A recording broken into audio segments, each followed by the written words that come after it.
Hello बच्चों, welcome to JD point. JD point में आपका बहुत बहुत स्वागत है। आज हम लोग न्यू चैप्टर स्टार्ट करेंगे, इलास्टिसिटी। इसके अंदर हम देखेंगे कि अगर सॉलिड का जो प्रॉपर्टी होता है किसी ऑब्जेक्ट को, अब तक तो हम इस पर फोर्स लगा रहे थे, फिर उसके चलते उससे एक्सलरेट हो रहा था वगैरह वगैरह, सब मैकेनिक्स में हमने काम देख रखा है। और उसके बाद फ्लूइड के बारे में देखें कि अगर मूवमेंट होता था तो कैसा होता था। जिससे कुछ फ्लूइड्स के प्रॉपर्टी होते थे कि उसमें कंप्रेस हो रहा है, उसका विस्कोसिटी वगैरह वगैरह। वैसे ही इलास्टिसिटी कि अगर उसमें फोर्स अगर लगाते हैं तो उसके चलते उसका शेप डिफॉर्म अगर होता है तो वो कितने टाइम के बाद वो वापस अपना जो शेप है वो रीगेन कर लेता है व्हेन। तो इन सबों के बारे में, और कुछ पे फोर्स लगाए तो क्या उस पर कोई भी शेप चेंज ही ना हो, तो और ऐसा कुछ किसी पर हम फोर्स लगाएं तो उसमें परमानेंट चेंज हो जाए, तो इस तरह का। तो अगर हम किसी में फोर्स लगाते हैं तो उसके चलते उसका शेप अगर डिफॉर्म होता है, और फिर जब हम अब फोर्स वहाँ से हटा लेते हैं तो रीगेन कर लेता है। तो इस तरह के बहुत सारे हैं कि अगर वो मतलब कि सॉलिड ऑब्जेक्ट है तो किस तरह का शेप में है, क्या लीनियर है, लेंथ वाइज लीनियरली, मतलब ऑनली इसका लेंथ कंसिडरेबल है। लेंथ वाइज का मतलब कि लेंथ के कंपेयर में इसका क्रॉस सेक्शनल एरिया या एरिया बहुत निग्लेक्जिबल हो, या 2D फिगर जो होता है तो उसके एरिया कंपेरिजन में उसका वॉल्यूम या थिकनेस बहुत का निग्लेक्जिबल हो। तो इस तरह का। फिर अगर मैं तो हाँ, तो इन तीन तरह के शेप के बारे में हमें देखना है। फिर उसके बाद अगर हम किसी को स्ट्रेच करते हैं तो उसमें उसके पोटेंशियल एनर्जी कितना होता है, मतलब कुछ स्प्रिंगनेस टाइप का। आपने देखा होगा कि अगर हम स्प्रिंग को अगर स्ट्रेच करते हैं और वहाँ से अगर हम उसको उसका फोर्स अगर वहाँ आफ्टर द स्ट्रेच के बाद हटा लें तो वापस वो रीगेन कर, मतलब वापस अपने ओरिजिनल पोजीशन में जाता है। या कहीं से हुक है तो उसमें सिंपल हार्मोनिक मोशन, ये सब देखते और मतलब होते रहता है। तो आज हम लोग जैसे स्प्रिंग के लिए वो पर्टिकुलरली वहाँ पर गिवन होता है, तो एग्जैक्टली सेम चीज़ यहाँ पर होगा कि अगर हम फोर्स को वहाँ से हटा लें तो उसका कितने टाइम के बाद उसका रीगेन करता है शेप, पोटेंशियल एनर्जी क्या है। अच्छा, उसके बाद भी अगर हम किसी में फोर्स लगाते हैं तो क्या उसके डायमेंशन में कुछ चेंजेस होता है क्या। तो इस तरह की चीज़ें हम देखेंगे, मतलब स्ट्रेस देखेंगे, स्ट्रेंथ देखेंगे, young modulus, bulk modulus, coefficient of rigidity, energy store in the, मतलब पोटेंशियल इलास्टिक पोटेंशियल एनर्जी। तो और इन सबों के बारे में ऐसा हम डिस्कस करेंगे। तो सबसे पहले तो इलास्टिसिटी के बारे में समझ लीजिए कि इलास्टिसिटी होता क्या है। कि इलास्टिसिटी आपका, जैसा मैं बता रहा था कि कोई भी अगर हम फोर्स अप्लाई करते हैं किसी भी ऑब्जेक्ट में तो उसका शेप डिफॉर्म होगा, और जब हम उसको फोर्स हटा लें तो वापस वो रीगेन कर लेते। इस बिहेवियर को, इस प्रॉपर्टी को, सबस्टेंस के इस प्रॉपर्टी को या सॉलिड के इस प्रॉपर्टी को हम इलास्टिसिटी कहते हैं। स्पेसिफिकली बार बार मैं सॉलिड क्यों बोल रहा हूं, तो आपने देखा होगा सबस्टेंस के बाद फिर सॉलिड बोला, क्योंकि लिक्विड पर एक बार को तो चलो ठीक है, वहाँ पर डेंसिटी उसका चेंज हो जाएगा हाई प्रेशर अगर लगाते हैं तो, लेकिन गैसियस में आप फोर्स लगाइए वो सस्टेन ही नहीं करेगा, उसका रिजिडिटी कोफिशिएंट ही शून्य है। तो इसीलिए तो हम सॉलिड के प्रॉपर्टीज़ में देख रहे हैं कि जैसे मान लीजिए कि एक किसी भी शेप में, जैसे इलास्टिक टाइप का कुछ रबड़ है या कुछ स्ट्रेचेबल इस टाइप का है, और यहाँ से आप फोर्स लगा रहे हैं ऐसे, तो स्ट्रेच होकर थोड़ी देर के बाद कुछ ऐसा होगा। लेंथ एल है तो इसमें एल डैश होगा। जब आप फोर्स जब हटाएंगे, मतलब यहाँ पर स्ट्रेच करके आया है, जब आप फोर्स हटाएंगे तो वो ओरिजिनल अपने उसी पोजीशन पर आ जाए। तो इसी को हम लोग इलास्टिसिटी बोलते हैं। ठीक, कि जब आप फोर्स उस पर लगाते हैं तो वापस वो रीगेन कर लेता है, तो उस प्रॉपर्टी को इलास्टिसिटी बोलते हैं।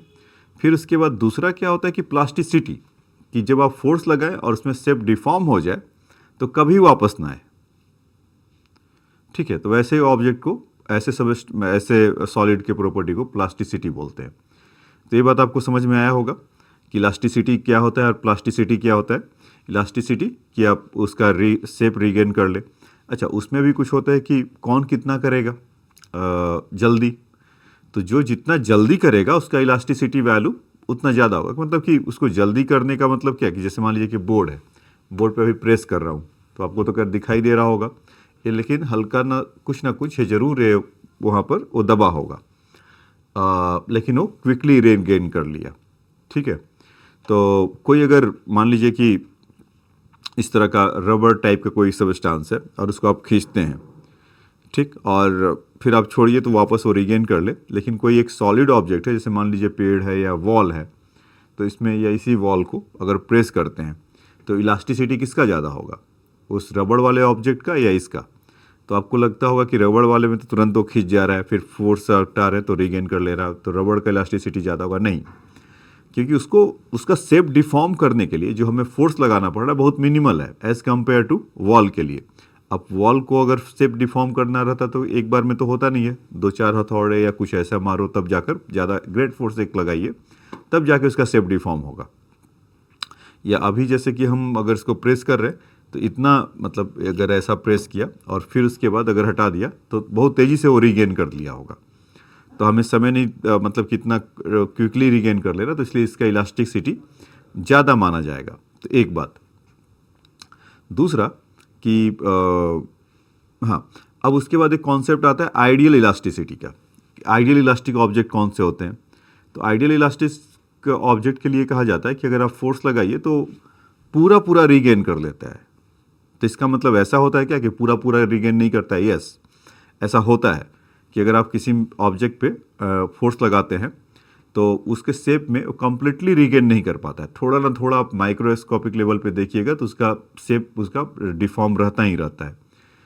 क्वार्ट्ज को माना जाता है कि आसपास उसके है उसका इलास्टिसिटी आइडियली उसका है, कि मतलब कि अगर उस पर शेप या सिल्का इस टाइप का कोई चीज़, कि अगर उसमें फोर्स लगाएं तो रीगेन कर लेगा। तो क्वार्ट्ज को कहा जाता है आइडियल है, लेकिन आइडियल तो हमारे भगवान है और बाकी कुछ नहीं। मतलब आइडियल जैसा कुछ होता ही नहीं है। आपको जैसे म्यू का वैल्यू सरफेसलेस बोलते हैं कि सॉरी सरफेसलेस नहीं, फ्रिक्शनलेस स्मूथ सरफेस, म्यू इसका जीरो। कोई ऑब्जेक्ट है तो कभी म्यू इसका जीरो हो ही नहीं सकता है। फिर जैसे आइडियल गैस इक्वेशन में बोलते हैं पी इक्वल टू एनआरटी, तो फिर उसमें करेक्शन कराया जाता है कि नहीं, रियल गैस के लिए कुछ ऐसा होता है। तो वैसे ही जैसे यहाँ पर आइडियल अगर आपको इलास्टिसिटी के बारे में बोला जाता है तो ऐसा भी कुछ नहीं होता है कि इलास्टिसिटी मतलब कि आइडियल इलास्टिक बॉडी हो। ठीक, तो ये आपको बातें तो समझ में आया होगा। तो इसमें इंपॉर्टेंट चीज़ है कि फोर्स लगाते हैं, जैसे कि आप डेफिनेशन में, जैसे इलास्टिसिटी के प्रॉपर्टी में मैंने बोला कि अगर किसी ऑब्जेक्ट पर फोर्स लगाते हैं and when the moment removing this force it regain their the shape, वापस अपना शेप रिगेन कर लेता है। तो इम्पॉर्टेंट चीज़ है उसका फोर्स लगना। और फोर्स लगना तो कहाँ पर लगना, कोई अगर ऑब्जेक्ट है तो कहाँ पर लगेगा, उसके सरफेस पे लगेगा। तो जिस सरफेस पे लगेगा उसका पर्टिकुलर एरिया होगा।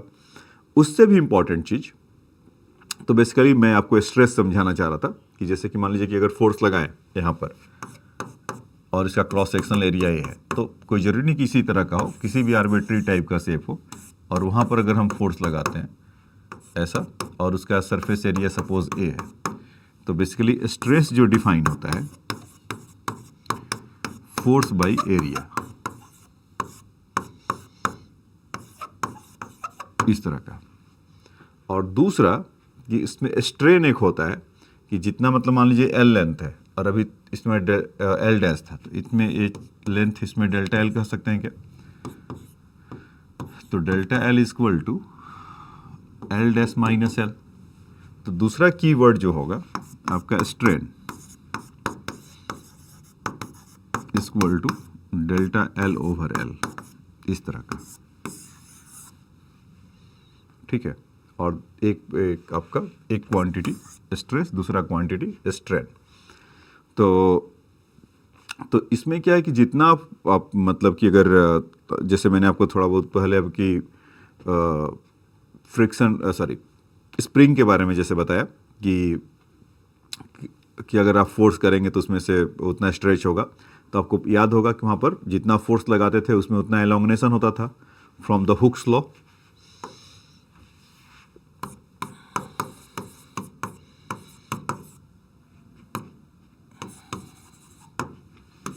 यहाँ पर भी जैसे वहाँ पर F is directly proportional to x होता है, तो फोर्स वाला एरिया मतलब कि पार्ट उसका स्ट्रेस ले लिया, stress is directly proportional to strain, ऐसा होगा। तो अब क्या होगा कि ये जो स्ट्रेस जब यहाँ से करेंगे तो कुछ कांस्टेंट क्या आएगा, स्ट्रेन, यही होगा ना। तो वहाँ पर तो स्प्रिंग कांस्टेंट हो जाता था, लेकिन यहाँ पर क्या होगा कि stress by strain equal to some constant. अब तो स्प्रिंग कांस्टेंट कह नहीं सकते क्योंकि ऑलरेडी वो फिजिकल क्वांटिटी अलग है, वो स्प्रिंग के लिए है। तो अभी जो कांस्टेंट जो कांस्टेंट है वो डिपेंड करेगा। स्ट्रेस तो देखिए जैसे स्ट्रेस का वैल्यू ऑलमोस्ट फिक्स है, मतलब कि जहाँ पर भी कोई भी शेप का हो, फिक्स है का मतलब कि कैसा भी शेप हो, मतलब लिनियर हो, एरिया वाइज हो, वॉल्यूम वाइज हो, आपको फोर्स तो लगाना है, उस पर्टिकुलर एरिया में लगाना है। तो force by area stress quite constant है, लेकिन जो स्ट्रेन वाला जो पार्ट है यही वेरिएबल है ना। वेरिएबल है इससे मतलब कि मतलब किस शेप का है, लेंथ वाइज है, वॉल्यूम वाइज है, एरिया वाइज है, उसके लिए। तो उसके लिए जब स्ट्रेन अगर तीन तरह के हो सकते हैं, मतलब कि अलोंग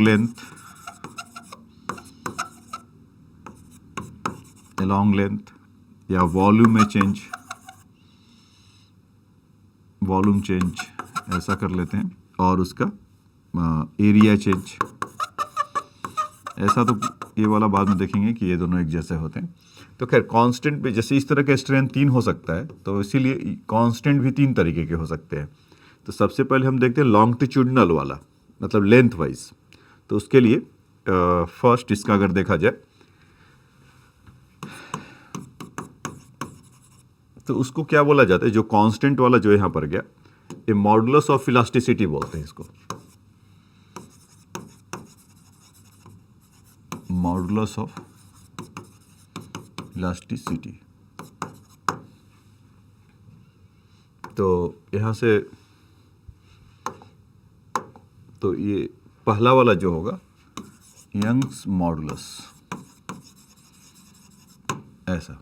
तो यंग मॉडुलस इक्वल टू क्या होगा यहाँ पर, stress by strain.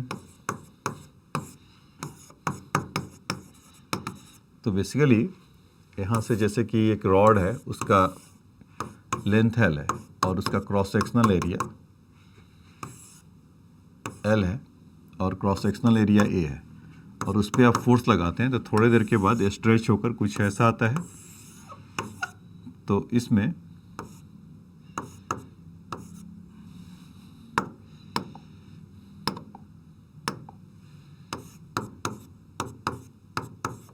Delta L ऐसा होगा। तो स्ट्रेस की बात करें, F बाई ए, और स्ट्रेन की बात करें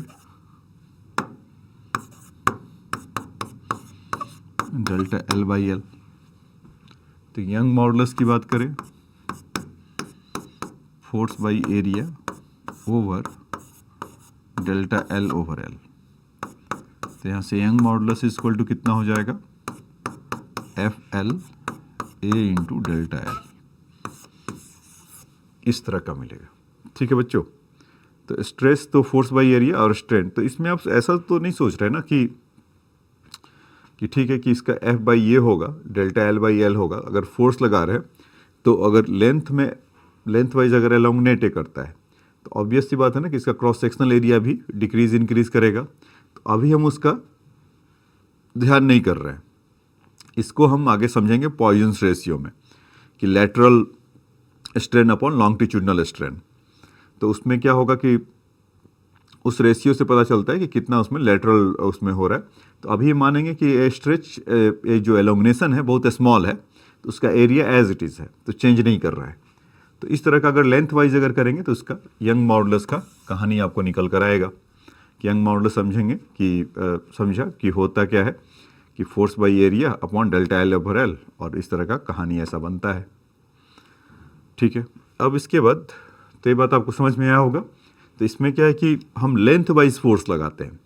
मतलब लॉन्गिट्यूडिनल फोर्स लगाते हैं जिसके चलते उसका लेंथ में कोई चेंज हो और उसका कितना स्ट्रेस और कितना स्ट्रेन हो तो उसके रिलेशन के लिए देता है।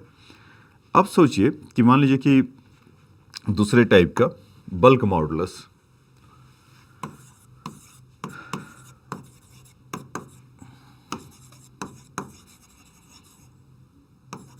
बल्क मॉडुलस, तो इसको आप के से दिखा लीजिए या बीटा से।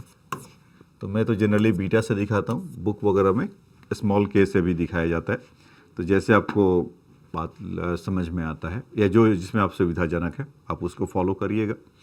देखिए बल्क मॉडुलस में क्या है कि इसमें वॉल्यूम का चेंज होता है बल्क मॉडुलस में। जैसे कि मान लीजिए कोई आपके पास बॉल हो, उसका कुछ भी रेडियस हो, मतलब कि उतना भी कॉन्क्रीट टाइप का नहीं हो, जैसे कि हार्ड बॉल होता है, कुछ ऐसा कि स्क्वीज जो आसानी से दब जाए, मतलब तब आप उसको उसमें चेंजेस आप उसको ऑब्जर्व कर पाएंगे। अगर बहुत हार्ड होगा तो बहुत कम उसमें चेंजेस होगा तो आपको पता नहीं चलेगा, तो कहे कि हुआ नहीं। मतलब आप एक ऐसा ले लीजिए कि रबड़ वाला बॉल हो और आसानी से जो दब जाता है उसको सोचिए। उसको आप लेकर अगर अंडर वाटर चले जाए, अंडर वाटर मतलब ओशियन के अंदर ग्रेट हाइट, मतलब कि बिलो द सरफेस कुछ 100 मीटर 200 मीटर, तो आप वहाँ पर देखते हैं कि जैसे जैसे हम नीचे की तरफ जाते हैं तो प्रेशर वहाँ पर इंक्रीज़ करता है। ये सब बातें हमने फ्लूइड मैकेनिक्स में समझ रखा है। मान लीजिए किस तरह का है और ऐसा, और यहाँ पर अपने बॉल को रख दीजिए। तो बॉल अभी जो इतना था ना यहाँ पर इन एयर में, तो थोड़ी देर के बाद ये जो बॉल है कुछ इस तरह से दिखाई पड़ेगा। ऐसा क्यों होगा? क्योंकि इमेंस प्रेशर होगा तो उसके चलते प्रेशर चारों तरफ से लगेगा,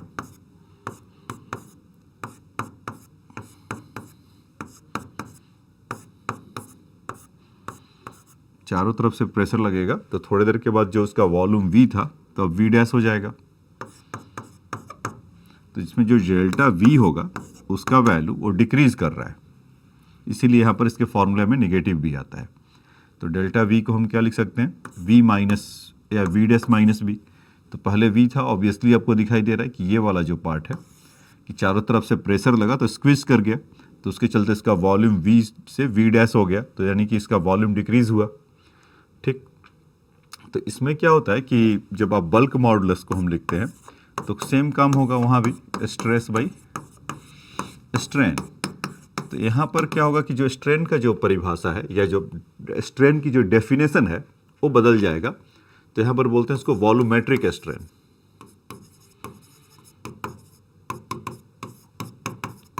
वॉल्यूमेट्रिक स्ट्रेन, तो जैसे वहाँ पर डेल्टा L/L होता था तो डेल्टा V/V, और उसको क्या बोलते थे पहले वाले को? Longitudinal strain, delta L/L। तो ये डेल्टा बाई, और सिंपली स्ट्रेन का मतलब वही रहता है डेल्टा V/V, तो स्ट्रेस अपॉन स्ट्रेन हो जाएगा होगा। तो अभी भी जैसे कि वहाँ पर फोर्स तो लग ही रहा होगा, तो प्रेशर लगे या सरफेस एरिया पे लगे, तो बल्क मॉडुलस को अगर आप देखेंगे यहाँ से तो स्ट्रेस F/A और यहाँ पर डेल्टा V/V विथ निगेटिव। क्यों? क्योंकि वॉल्यूम उसका डिक्रीज करता है। मैग्नीट्यूड में अगर ले ले तो कोई फर्क नहीं पड़ता है, लेकिन वैसे अगर देखेंगे तो निगेटिव रहता ही है। अच्छा, अब यहाँ से F/A वाला जो रोल है खास करके बल्क मॉडुलस में, तो प्रेशर के इक्वल हो जाता है। जब शेप में डिफॉर्म होगा तो चारों तरफ से लगता है, तो इसीलिए बल्क मॉडुलस को यहाँ से PV/डेल्टा V-V ऐसा के लिख सकते हैं। अच्छा, इसमें फिर क्या होता है कि आप देख रहे होंगे कि कंप्रेस कर रहा है, अब तक क्या हो रहा था कि स्ट्रेच कर रहा था, फोर्स लगाते थे उसके चलते एलोंगनेट हो रहा था। किसमें? यंग मॉडुलस वाले में। बल्क मॉडुलस में क्या होता है कि वो बॉडी कंप्रेस होता है, तो जिसके चलते इसका एक कंप्रेसिबिलिटी भी देखते हैं।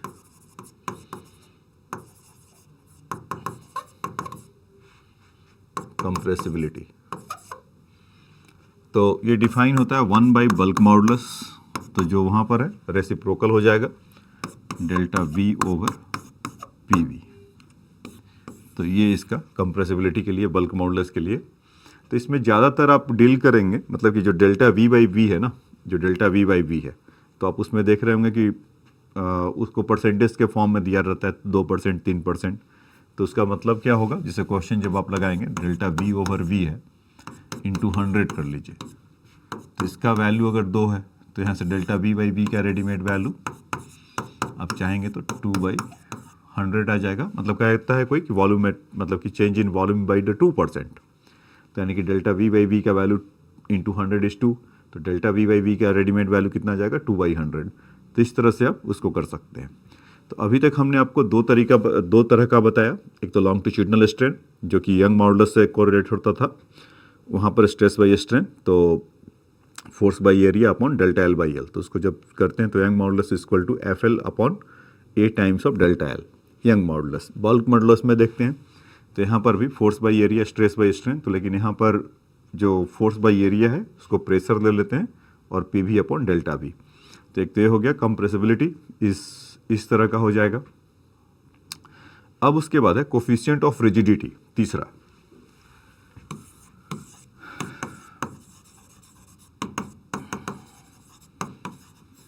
कोफिशिएंट ऑफ रिजिडिटी, तो अभी जैसे आपको एक नाम अभी लिया था थोड़ी देर पहले कि इसका रिजिडिटी, कोफिशिएंट ऑफ रिजिडिटी या rigidity simply for the gas के लिए 0 होता है। कहीं फोर्स लगाइए गैस पे तो वो सस्टेन ही नहीं करेगा, तब तो आप बाद में फोर्स लगाएं। जैसे अभी मैं फोर्स लगा रहा हूँ एयर का मॉलिक्यूल से, कहीं भी लगाऊँ मैं, तो वो एयर तो आए तो वो पहले ही अपना शेप डिफॉर्म कर ले रहा है, मतलब सस्टेन ही नहीं कर पा रहा है।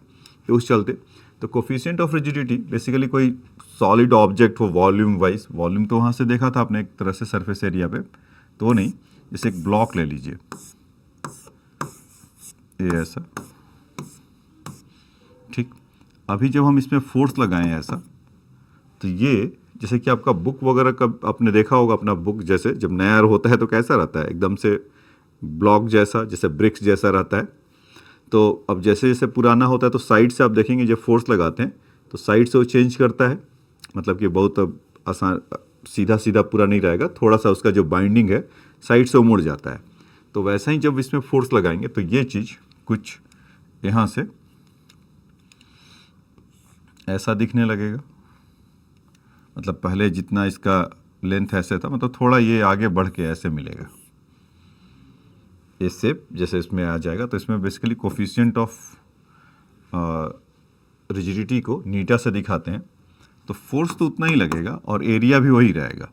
तो नीटा coefficient of rigidity force by area ऐसा, और उसमें थीटा इसका होता है ये, तो थीटा का वैल्यू जो देखते हैं तो बहुत स्मॉल होता है, तो tan थीटा ले लेते हैं। तो इसमें जो चेंज हो रहा है ये डेल्टा एल, और ओरिजिनल लेंथ इसका एल, क्योंकि क्यूब था या इस तरह का साइड था एल, तो tan थीटा का वैल्यू एल या थीटा इस तरह का। तो ये क्वाइट वैसा ही है, coefficient of rigidity stress by उसका स्ट्रेन।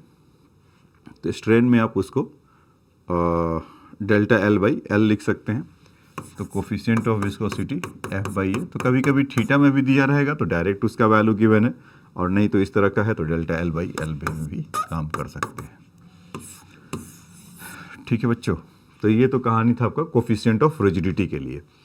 अब आ जाइए दूसरा समझते हैं इसमें, कि इसकी चर्चा तो कर लिए कि 3 तरह के। अच्छा, उसको मैं एक जगह समराइज कर देता हूँ कि Young modulus equal to force L A into delta L, bulk modulus P V over delta V, coefficient of rigidity is N equal to F by A over theta. तो ये 3 तरह के मॉडुलस होंगे। तो इन तीनों में खास बात क्या है कि एक तो लेंथ वाइज है, एरिया वाइज है, वॉल्यूम वाइज है। ऑल दो वहाँ पर वॉल्यूम में चेंज हम वहाँ पर देख रहे हैं, लेकिन इन तीनों में खास बात क्या है कि इनका जो डायमेंशनल फार्मूला होगा वो बच्चों वो सेम होगा इन सबों का।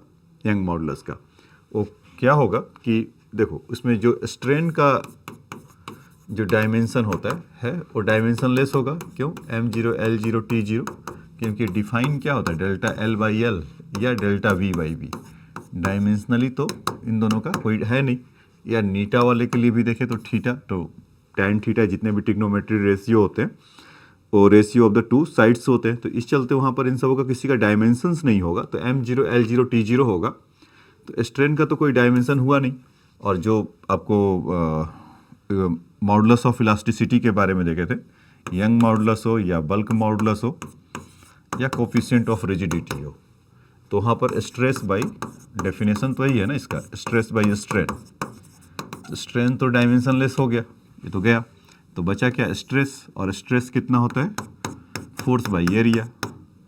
तो ऐसे 3-4 फिजिकल क्वांटिटी, 4 फिजिकल क्वांटिटी बताओ कि जिसका सब कुछ मतलब उसका डायमेंशनल फार्मूला सेम हो। तो एक तो F बाई ए, तो आपको ये प्रेशर दिख ही रहा है, प्रेशर, और यहाँ से इन तीनों को आपस में भी इक्वल बोल सकते हैं। तो यंग मॉडुलस हो, बल्क मॉडुलस हो, कोफिशिएंट ऑफ रिजिडिटी, जितने भी मॉडुलस हैं, और वो प्रेशर के साथ होगा। तो इसका डायमेंशनल फार्मूला कितना हो जाएगा, फोर्स का ML_T-2 अपॉन L²। तो यहाँ से कितना हो जाएगा, ML-1T-2, इस तरह का बनेगा। ठीक है,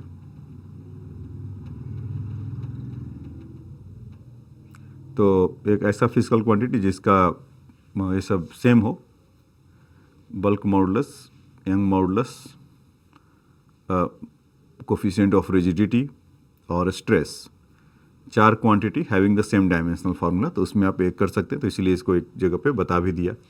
अब देखिए कि इसके बाद इसका नेक्स्ट जो आता है spring potential energy, sorry spring potential energy नहीं, इलास्टिक पोटेंशियल एनर्जी। तो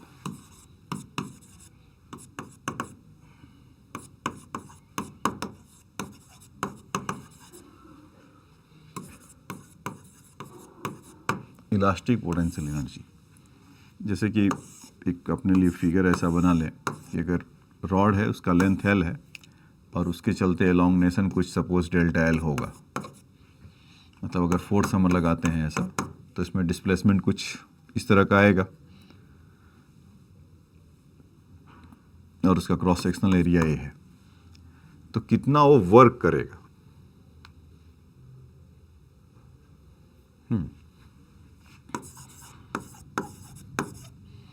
तो वर्क इक्वल टू आप जानते होंगे कि फोर्स इनटू डिस्प्लेसमेंट, यही ना। तो फोर्स उधर लगा रहे हैं, डिस्प्लेसमेंट भी उधर हो रहा है, लेकिन फोर्स यहाँ पर आप देखेंगे तो यहाँ पे मैक्सिमम लग रहा है, लेकिन यहाँ पर फोर्स कितना लग रहा होगा, 0 ना। तो इसमें जो एक्चुअल फोर्स होगा वो उस पूरे पार्टिकल पे लग रहा होगा, स्ट्रेस तो सभी किए होंगे ना, तो इसीलिए वहाँ पर F एवरेज कितना लग रहा होगा, 0 + F/2, तो कितना हो जाएगा, F/2।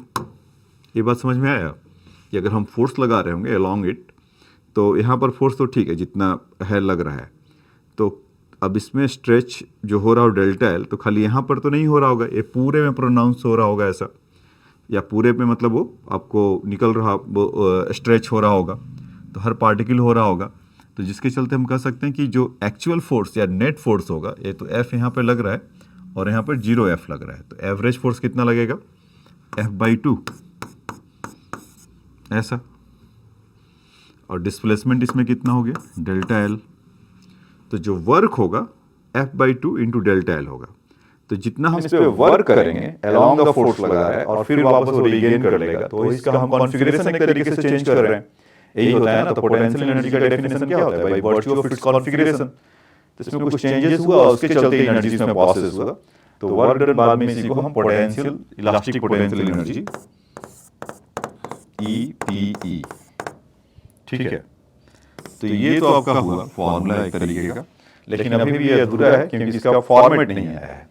तो उसके लिए क्या किया जाए, पोटेंशियल एनर्जी U के लिए तो 1/2 F तो है, तो उसमें एक A दे दीजिए अपने आप से, डेल्टा L तो है, एक L दे दीजिए इसमें। तो दो चीज़ हमने मल्टीप्लाई किया, डिवाइड किया, तो मल्टीप्लाई करना पड़ेगा। तो इसको तो आप जानते थे अभी, 1/2 यहाँ से क्या बोल सकते हैं, स्ट्रेस, और यहाँ से क्या बोल सकते हैं इसका, स्ट्रेन। और ये चीज हो जाएगा वॉल्यूम इक्वल टू यू। तो ये मेन फॉर्मूला हुआ। अब इसके बाद आपको जो चेंज करना है, जिसमें चेंज करना है उसमें कर लेंगे। एक यहाँ पर एक हम वर्ड पॉइंट करेंगे, अगर पोटेंशियल एनर्जी है वॉल्यूम को उससे अगर डिवाइड कर दें तो U बाई वॉल्यूम, इसको एक नया टर्म दे देते हैं कि potential energy per unit volume, तो उसको स्मॉल u से दिखाते हैं। एनर्जी डेंसिटी, एनर्जी डेंसिटी बच्चों आगे आपको बहुत मिलेगा, इलेक्ट्रोस्टैट्स में मिलेगा या इलेक्ट्रोमैग्नेटिक वेव में मिलेगा या इंडक्शन में मिलेगा। तो वहां पर इलेक्ट्रिक पोटेंशियल एनर्जी या जितने कैपेसिटर में होता है स्मॉल एनर्जी डेंसिटी के नाम से, यहाँ भी इसको एनर्जी डेंसिटी के नाम से ही जानेंगे। तो एनर्जी बाई वॉल्यूम इज मतलब ऐसे something mass by volume is density, so energy by volume is the energy density. ठीक है, तो equal to 1/2 stress into strain, इस तरह का ऐसा मिलेगा। U equal to 1/2 stress by 1/2 stress into strain. तो इसी को और थोड़ा मॉडिफाई कर लेते हैं कि U इक्वल टू 1/2 स्ट्रेस है और यहां से स्ट्रेन है। तो हम यहां से क्या जानते हैं, stress by strain equal to Young modulus. तो सपोज आपको स्ट्रेस में केवल लिखना है या मतलब स्ट्रेन में लिखना है, तो सब स्ट्रेस इक्वल टू कितना हो जाएगा, मतलब ऐसे दो बातें हो सकते हैं ना। Stress equal to Young modulus times strain, और यहां से स्ट्रेन इक्वल टू कितना होगा, स्ट्रेस बाई यंग मॉडुलस। ये दो बातें एक एक करके दोनों को अगर हटाएं यहां से तो U इक्वल टू कितना हो जाएगा 1/2, सबसे स्ट्रेस हटाते हैं तो y टाइम्स ऑफ स्ट्रेन, और पहले से स्ट्रेन है तो क्या दिखाई पड़ेगा आपको, U equal to 1/2 into Young modulus times of strain का स्क्वायर, तो लाइक हाफ mv स्क्वायर उस तरह का है ना, यंग मॉडुलस टाइम्स उतना। दूसरा कि अगर हम वहां से स्ट्रेन को हटाएं तो स्ट्रेस बाई, तो U इक्वल टू 1/2 स्ट्रेस को अगर हटा स्ट्रेन को हटा रहे तो स्ट्रेस ठीक है,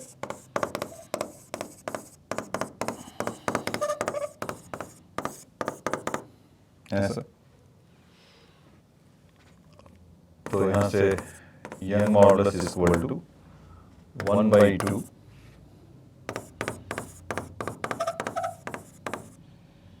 स्ट्रेस का स्क्वायर ओवर, नहीं यंग मॉडुलस क्यों लिख दिया है यहाँ पे,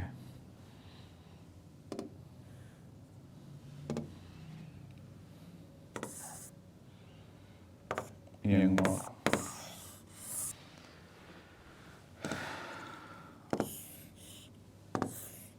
इस तरह का कुछ आपको मिलेगा। तो ये बात क्लियर हुआ कि पोटेंशियल एनर्जी जो आपका होता है 1/2 stress into strain into volume होता है ओरिजिनली। तो एनर्जी डेंसिटी क्या होगा, इसको लिख देता हूं, एनर्जी डेंसिटी, ये आपको भी दिमाग में बना रहे।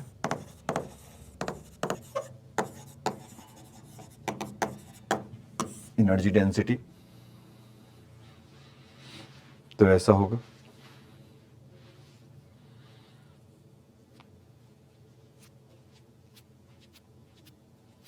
ये बात समझ में आया। अब इसके बाद बच्चों एक और कॉन्सेप्ट इसमें लास्ट एक रह गया है। एक ग्राफ तो इसके होता ही है, एक और इसका कॉन्सेप्ट है जिसे मैंने आपको अभी थोड़ी देर पहले बता रहा था कि मतलब किसी में अगर हम फोर्स लगाते हैं तो उसमें एलोंगनेट अगर होता है, जैसे कि इसी की लीड,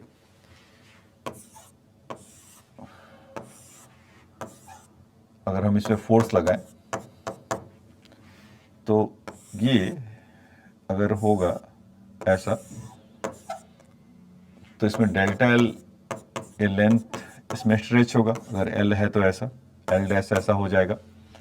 तो उसमें जो क्रॉस सेक्शनल एरिया है, ये वाला क्रॉस सेक्शनल एरिया, तो इसमें भी क्रॉस सेक्शनल एरिया चेंज करेगा क्या, और क्रॉस सेक्शनल एरिया चेंज करेगा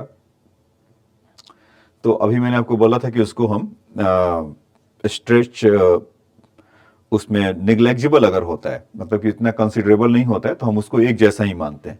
लेकिन वो कंसिडरेबल हो तब क्या होगा, तब उसके लिए एक पॉइजन रेशियो होता है, उसको सिग्मा से दिखाते हैं। जहर वाला नहीं, उनका नाम होगा पॉइजन रेशियो। तो वो बोलते हैं कि लैटरल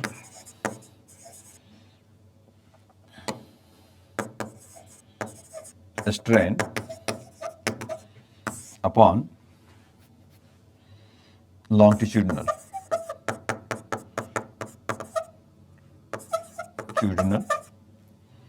स्ट्रेन, ऐसा।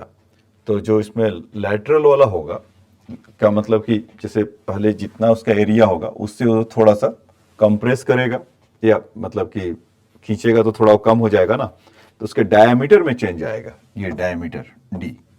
तो उसमें जो लैटरल स्ट्रेन है तो उसमें बोला जाता है delta D over D upon delta L over L. और इसमें इसके साथ एक निगेटिव आएगा। क्यों निगेटिव आएगा? क्योंकि डायमीटर तो डिक्रीज कर रहा है, एरिया डिक्रीज कर रहा होगा। जितना अगर लेंथ खींचेगा तो एरिया डिक्रीज होगा, तो डायमीटर जो जितना पहले होगा उससे कम होगा। तो delta D over D upon delta L over L. तो इसमें जब आप इसका पॉइजन रेशियो अगर देखेंगे तो delta D over delta L into L by D with negative, ये इसका पॉइजन रेशियो कराता है। ठीक है, तो इस पे क्वेश्चन लिया हूँ पॉइजन रेशियो पे, तो एक ही क्वेश्चन होगा, वो आपको समझ में आएगा अच्छे से। ठीक है बच्चों, तो ये तो कॉन्सेप्ट के बारे में था। तो एक तरह से कह सकते हैं कि इतना ही है, इसमें 3 ही 4 टॉपिक है और ख़त्म भी है। लेकिन इस पे क्वेश्चन एक ज़रूर आपको मिलता है, मेंस में भी या एडवांस में भी। तो आ जाइए फटाफट क्वेश्चंस के उसमें चला जाए।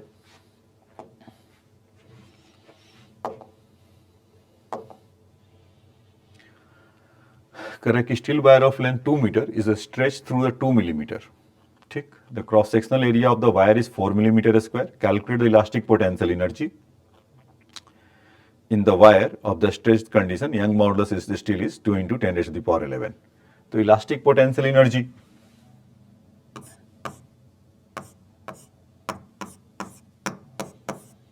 अभी हमने देखा था कि 1/2 स्ट्रेस इंटू स्ट्रेन। तो अभी वो क्या बोला है, खाली एनर्जी है, तो यहाँ पर वॉल्यूम को मल्टीप्लाई करना पड़ेगा। ये देखे थे ना, अगर स्मॉल यू रहता तो वॉल्यूम हट जाता। अभी हमें क्या क्या गिवन है बच्चों, स्टील वायर है, उसका लेंथ गिवन है, स्ट्रेच थ्रू मतलब एक तरह से स्ट्रेन गिवन है, क्रॉस सेक्शनल एरिया गिवन है। तो यानी कि हमें स्ट्रेस नहीं चाहिए, तो स्ट्रेस वाला अगर हटा दें तो स्ट्रेस इक्वल टू क्या होता था, यंग मॉडुलस इंटू स्ट्रेन। तो यहाँ पर इसके जगह पर 1/2 यंग मॉडुलस इंटू स्ट्रेन का स्क्वायर हो जाएगा इंटू वॉल्यूम, ऐसा। तो 1/2 यंग मॉडुलस को अगर देखें,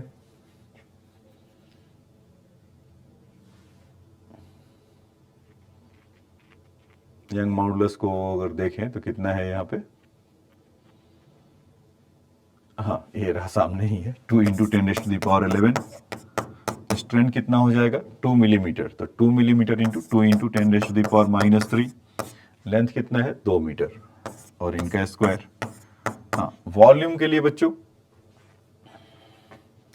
वॉल्यूम के लिए आपको एरिया, तो एरिया का वैल्यू दे रखा है 4 मिलीमीटर स्क्वायर, तो 4 into 10 raised to the power -6 in metre square में। ठीक, और उसका जो लेंथ है 2 मीटर, क्योंकि A इंटू एल है ना, ये वॉल्यूम तो ऐसा ही होगा A इंटू एल, तो उसी को यहाँ पर ऐसा किया है। तो 2 से 2 कैंसिल हो जाएगा और यहाँ पर चलो 2 को 2 अंदर ही गायब कर दिया जाए, तो ऐसा मिलेगा। तो 10 raised to the power -6, 10 raised to the power -6, तो -12 हो जाएंगे, जो कि 10 raised to the power 11 को खा जाएगा। और क्या बचेगा यहाँ से, 4 2 जा 8, और एक निगेटिव का पावर भी बचेगा 10 raised to the power -1। तो बेसिकली जब इसको कैलकुलेट करेंगे तो 0.8 जूल ऐसा आ जाएगा। ठीक है, तो काफ़ी सिंपल था, एक तरीके से हमें फॉर्मूला वेरीफाई करने के लिए मिला कि चलिए फॉर्मूला था half stress into strain into volume. आगे चलते हैं, कुछ चैलेंजिंग मिले। ये कह रहे हैं कि विजुअल होगा बच्चों। दे कह रहे हैं कि Young modulus of the steel is this, calculate the work done in stretching the steel wire 100 centimeter in length and the cross sectional area is this when the load is 20 kg is slowly applied without the elastic limit। हाँ, elastic limit इसमें जो word use किया बच्चों, ये क्या है कि हमें with in the elastic limit जब करते हैं तो देखो ऐसा कुछ होता है इसका ग्राफ। अगर स्ट्रेस बाई स्ट्रेन का अगर हम देखेंगे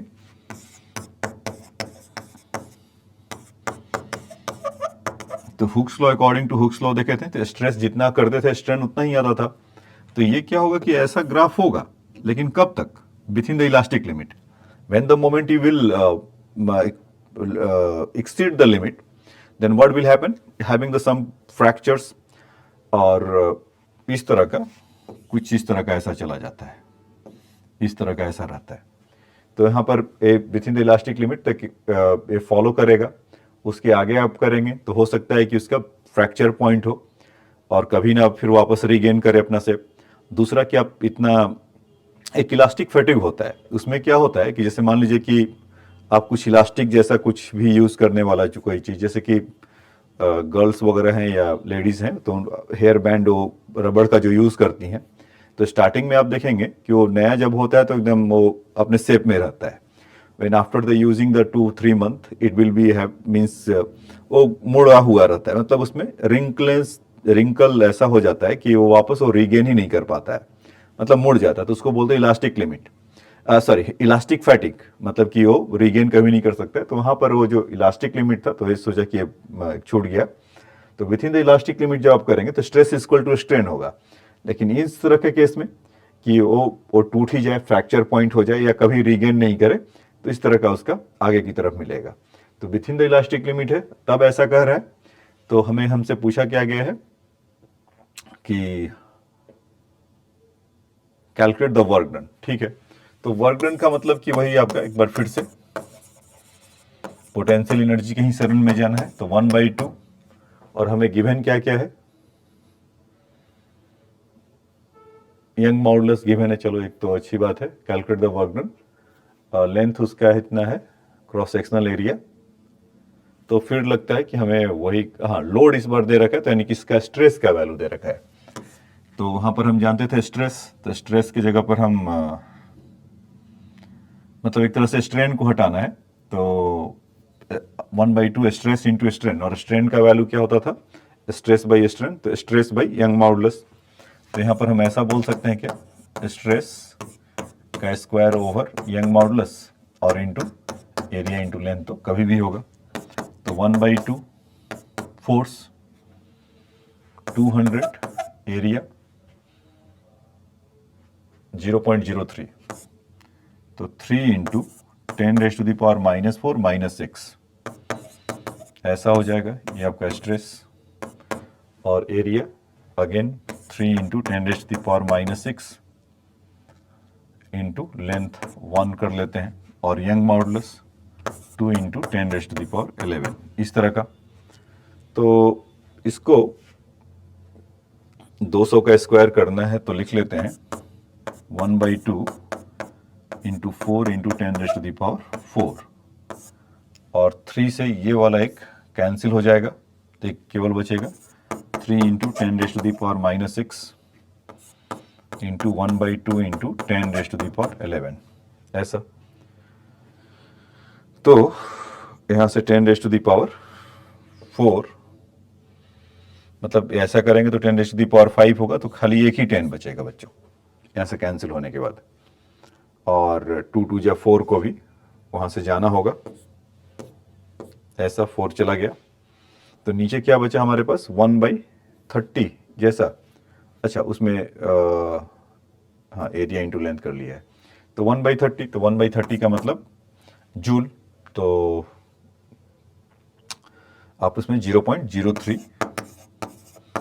जूल ऐसा कह सकते हैं। तो ये बैक टू बैक उसी के हैं, एक और इसके बाद और होगा, मेरे ख्याल से एनर्जी पे ही है। तो उसको देख लीजिए, कह रहा है कि the limiting stress of the typical human bone is the 0.9 kg into 10⁸ newton metre, while the young modulus of अच्छा इसको समझ में, अच्छा स्ट्रेस बोल ही रहा है और यूनिट से भी पता चल रहा है कि न्यूटन पर metre square. young modulus is 1.4 into 10 raised to the power 10, how much energy can be absorbed by the two legs if each of the typical length of the 50 centimeter and average cross sectional area is 5 centimeter square. देखिए कि कितना energy absorb करेगा, तो U equal to 1/2 stress ही given है, तो अभी देखा था इसमें स्ट्रेस का square into Young modulus into area into length, तो स्ट्रेस का रेडीमेड वैल्यू गिवन है। तो अभी क्या हो रहा है, निकालेंगे कि ये सिंगल लेग के लिए होगा, क्योंकि ह्यूमन बीइंग है इस तरह का, इसके दो लेग्स है ना, तो दोनों एब्जॉर्ब करेगा एनर्जी ये वाला, तो इसीलिए कि energy absorb by the both leg. तो जब इसमें इसी को 2 को अभी कर देते हैं गैप, मतलब 2 का मल्टीप्लाई करेंगे 2u, तो यहां से स्ट्रेस का अपॉन यंग मॉडुलस तो चल ही रहा था, एरिया इंटू लेंथ। तो स्ट्रेस का वैल्यू रेडीमेड वैल्यू गिवन है, तो 0.9 का स्क्वायर, तो 0.9 is 0.81 into 10 raised to the power 8 is 16 upon 1.4 into 10 raised to the power 10।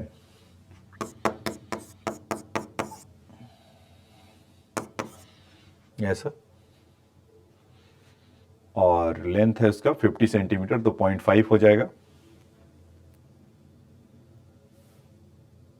हाँ, एरिया गिवन है 5 सेंटीमीटर स्क्वायर, तो 5 सेंटीमीटर का square into 5 into 10 raised to the power -4, और लेंथ इज 0.5,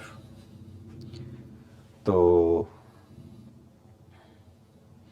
0.81 को इग्नोर कर देते हैं, 0.8 ही अगर रखते हैं, तो ये कितना हो जाएंगे, 0.4 हो जाएगा। 0.4 इंटू 5 कितना हो जाएगा, 2, ठीक है।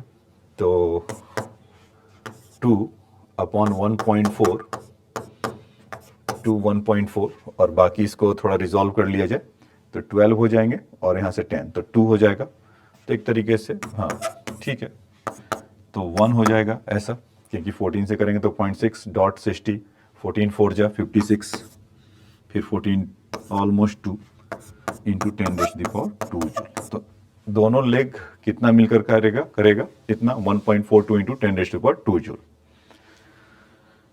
ठीक है बच्चों, तो ये बात समझ में आया होगा आपको, समझ में आया तो आप इसको लिख सकते हैं। अब देखिए इसके बाद नेक्स्ट कह रहा है कि copper wire of the negligible mass 1 metre length and cross sectional area 10 raised to the power -6 metre square, ये 6 यहाँ पे लाके दे दिया है, is kept on the smooth horizontal table with one end is fixed. A ball of mass 1 kg is attached to the other end. The wire and ball are the rotating with an angular velocity 20 rad per second. ठीक है, तो if elongation of the wire is 10 raised to the power -3 meter due to this, obtain the young modulus. तो हमें एक young modulus का value निकालना है। तो देखिए, तो इसमें फोर्स पहले हो गया रहा है कि एक एंड पे ऐसा फिक्स कर दिया है और इसको पकड़ के घुमा दिया। The ball is the mass 1 kg attached to the other end. अच्छा,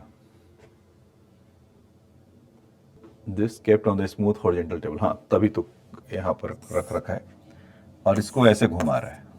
तो जब ऐसे घूमेगा बच्चों इस तरह का टेबल पे ऐसे, तो इस पे सेंट्रीपिटल फोर्स कितना लगेगा, m omega square into R, और r जितना उसका लेंथ होगा उसके बराबर होगा।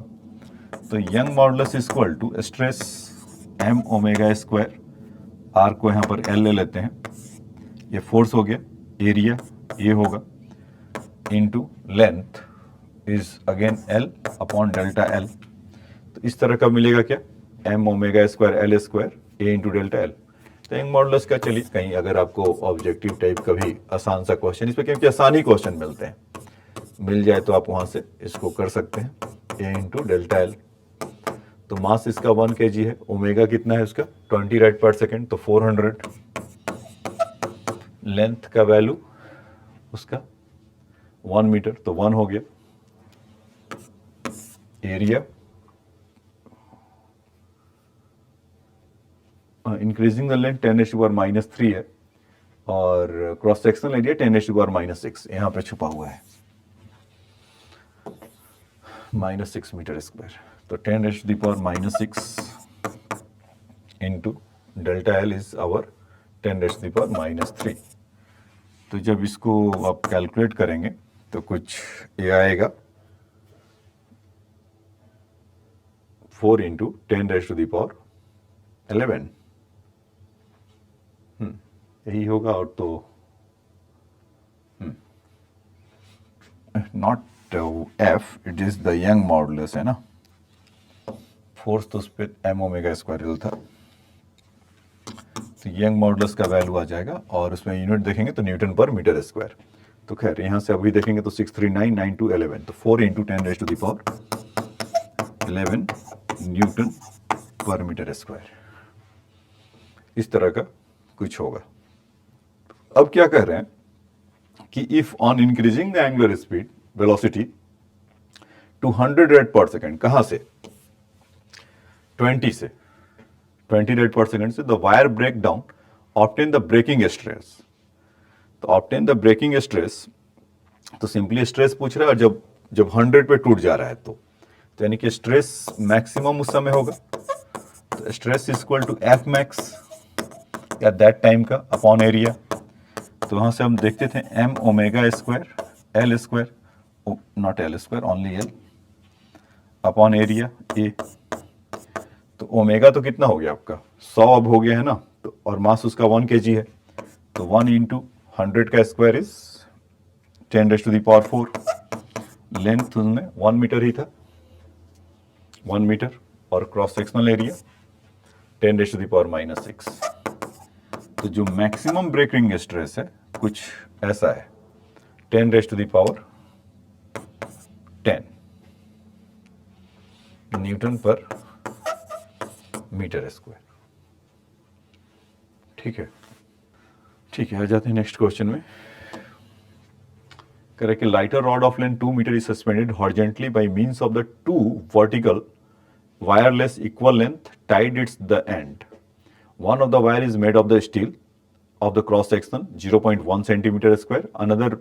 Other is the brass, is a cross sectional is 0.2 centimeter square. Find out position along the rod at which the weight must be the suspended produce equal stress in the both wire. एक क्या कह रहे हैं कि एक rod है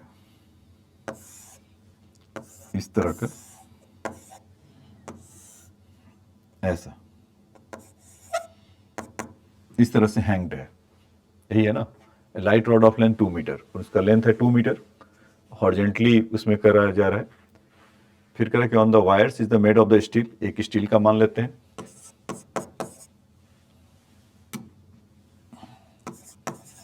और एक आपका ब्रास है,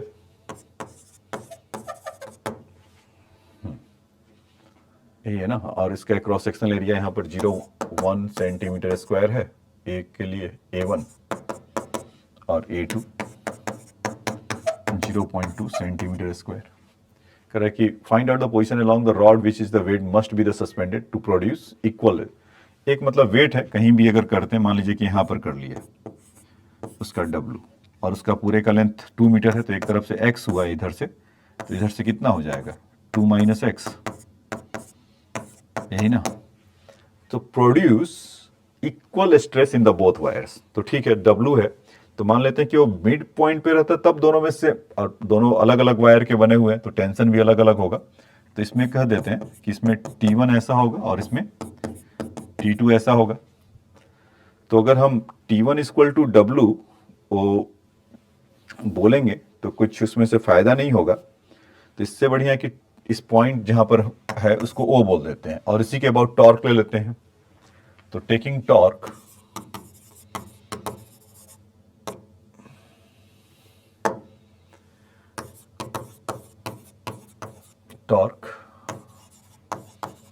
अबाउट O, तो टॉर्क T1 इसको ऊपर की तरफ, अच्छा वैसे भी वो इक्विलिब्रियम में होगा, रोटेशनल इक्विलिब्रियम में, तो जो T1 के चलते टॉर्क मिल रहा होगा इस पॉइंट O से, वो T2 के दोनों इक्वल होंगे। T1 वाला अंदर की तरफ, T2 वाला बाहर की तरफ, इस पॉइंट के अबाउट करेंगे तो T1 इंटू एक्स यहाँ से, और T2 इंटू 2 माइनस एक्स, या मोमेंट ऑफ फोर्स भी इसको बोल सकते हैं सिंपल उसमें। तो यहाँ से आपका T1 by T2 equal to 2 minus X over X, ये चीज चाहिए। तो T1 बाई T2 कहीं से हमें मिल जाए तो हमारा काम हो जाएगा। तो बारी बारी से कह रहा है, तो पहले पॉइंट इसको देखते हैं। कह रहा है इक्वल स्ट्रेस। तो इक्वल स्ट्रेस का मतलब बच्चों T1 by A1, A first part के लिए कह रहे हैं कि when the equal stress for equal stress, तो T1 by A1 equal to T2 by A2। तो हम यहां से बोल सकते हैं क्या कि T1 by T2 equal to A1 by A2। तो A1 का वैल्यू कितना होगा 0.1 और इसका A2 का वैल्यू 0.2। तो 0.1 अपॉन 0.2 इज 1/2। तो T1 बाई T2 का वैल्यू कितना हो गया 1/2। अगर वहां पर रख दिया जाए तो हमारा काम बन जाएगा क्या, बिल्कुल बन जाएगा। 1/2 equal to 2 minus X over X. तो वहां से आप देखेंगे तो 3x, इसको क्योंकि x इधर जाएगा 4 minus 2x, 3x equal to 4, तो x इक्वल टू 4/3 ऐसा। तो x इक्वल टू ये वाला जो लेंथ है ये कुछ हो जाएगा 4/3। तो ये वाला कितना हो जाएगा, जितना भी होगा हमें क्या उससे करना, कहाँ पर है हमें क्या करना, मतलब स्टील वाले की तरफ से कर सकते हैं कि 4/3 मीटर, और 2 माइनस अगर करेंगे 4/3 तो आपका कितना आ जाएगा 2/3 इस तरफ से, मतलब ब्रास वाले की तरफ से। ठीक, तो इसका एक पार्ट हुआ। अब उसमें दूसरा कह रहा है कि equal strain in the both wires. तो यंग मॉडुलस 20 × 10⁻10 स्टील के लिए है और ब्रास के लिए इतना है। तो ये पार्ट तो आपको समझ में आया। तो ये वाला रिमेन सेम रहेगा, ये T1 T2 का वैल्यू खाली बदलेगा, उसके चलते उसका सेकंड पार्ट के लिए होगा। तो अभी जब इक्वल स्ट्रेस था आपका, तो उस समय हमने देखा कि T1 बाई T2 का value A1 by A2 equal to half होगा। जब इक्वल स्ट्रेन होगा तब क्या होगा, तो आइए देखते हैं। यंग मॉडुलस इक्वल टू क्या होता है, फोर्स बाई, या चलो वही कर लेते हैं, फोर्स बाई एरिया, क्योंकि स्ट्रेन को तो हमें एक तरीके से ओमिट करना है, ये हट गया। तो यहां पर हम ऐसा बोल सकते हैं क्या कि F equal to A into Y, यही होगा। तो T1 A1 Y1, T2 A2 Y2, मतलब अपॉन स्ट्रेस स्ट्रेन है तो इक्वल है। तो इन दोनों को अगर हम T1 बाई T2 करते हैं तो कितना आ जाएगा,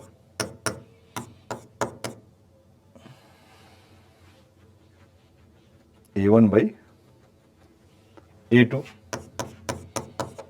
और यहां से Y1 बाई Y2। A1 का कितना था 0.1,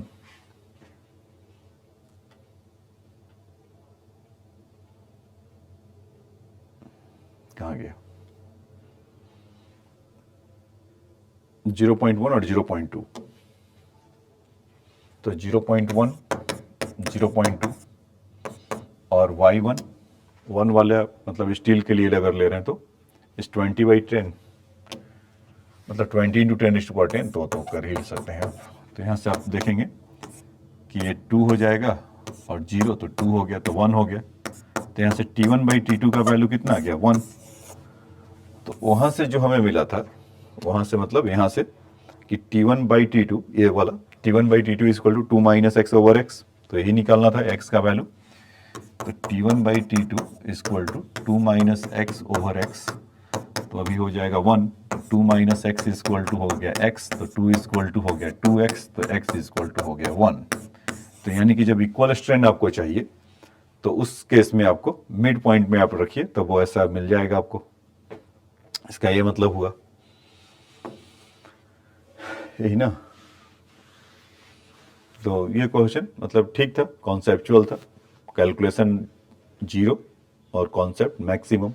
तो इस तरह के क्वेश्चंस एडवांस में पूछते हैं। तो प्रीवियस ईयर कहीं किसी साल का है एडवांस का।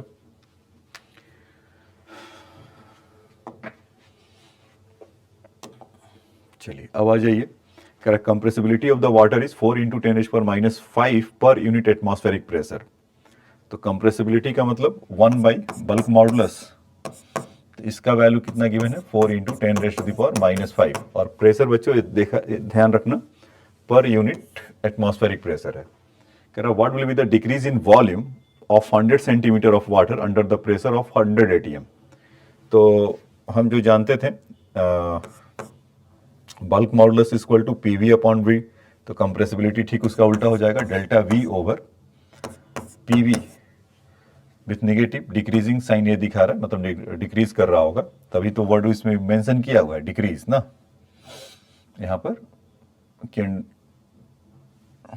डिक्रीज इन, तो डेल्टा V का वैल्यू कितना हो जाएगा 4 into 10⁻⁵ P, pressure is 100 ATM अगर रहेगा तो यहाँ पर 100 ATM, क्योंकि वो ATM एक जैसा है तो कैंसिल होगा, इसीलिए उसको चेंज नहीं किया।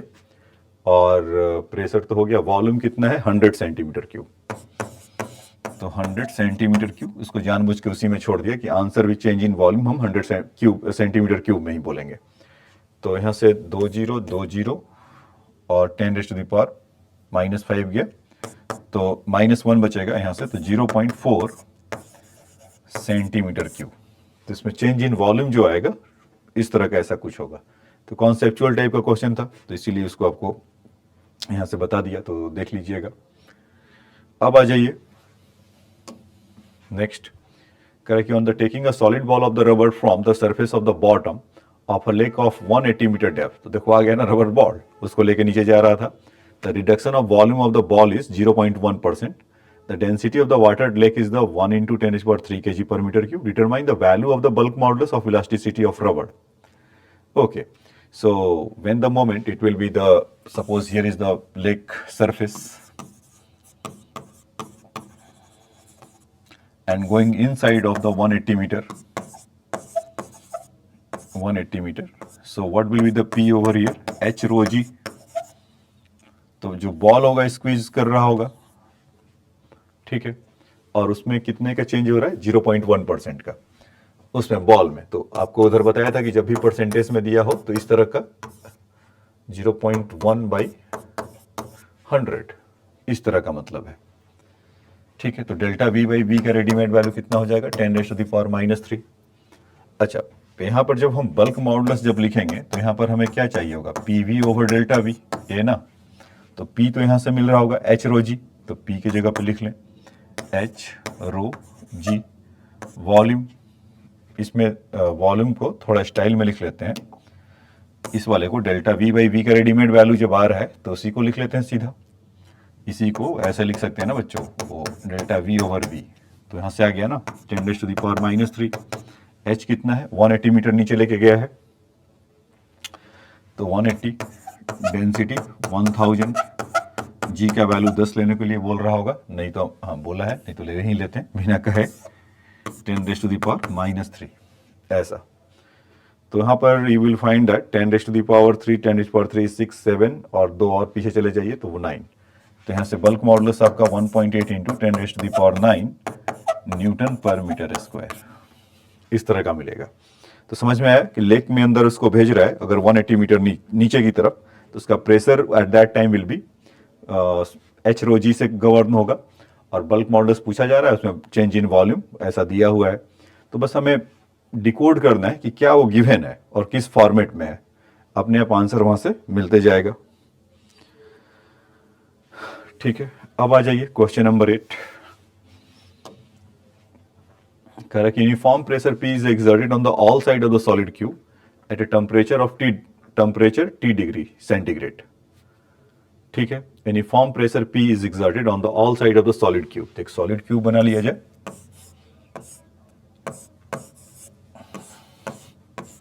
इस तरह का, तो चारों तरफ से इस पे ऐसा 6 साइड से ऐसा प्रेशर P मिल रहा होगा। तो क्या करा भाई, what amount of should be the temperature of the cube be raised in the order to being it's the volume back to the back to the volume it's had the before the pressure was applied.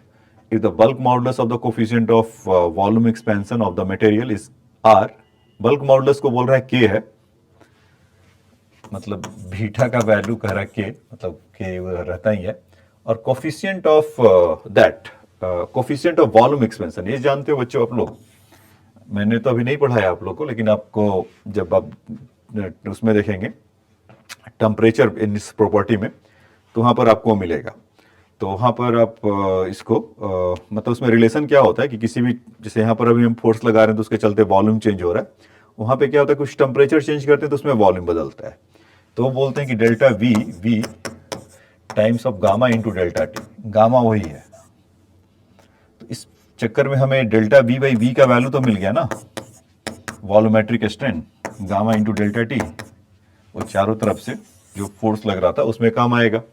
तो हमें वो कह रहे हैं कि कितना आपको वापस करना होगा कि वो रीगेन कर ले। तो मतलब बीटा का जो वैल्यू था बल्क मॉडुलस, वो P upon delta V over V यही था।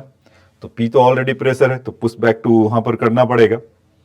तो बीटा की जगह पे कह रहा के ले लीजिए, और पी तो हमारा पी है ही है, क्वेश्चन में मेंशन है। और डेल्टा वी के जगह पे हमें क्या लेना है, रेडिवेट वैल्यू गामा डेल्टा टी, ऐसा। तो हमसे पूछा गया कि चेंज इन टेम्परेचर बताइए कितना होगा डेल्टा टी का वैल्यू।